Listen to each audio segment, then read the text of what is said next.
为什么掉大的，我这为什么就掉小牙签？我真搞不懂。是啊，办了啊！祝大家发大财，行大运。这太小了，是吧？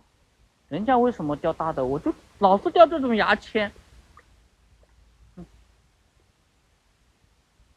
跟我的名字有关系吗？你们以后不许叫我掉牙签了，好不好？给点那个呀，老是掉牙签，搞得我现在钓鳝鱼都掉牙签了，想钓条大的都钓不到，不许叫牙签了，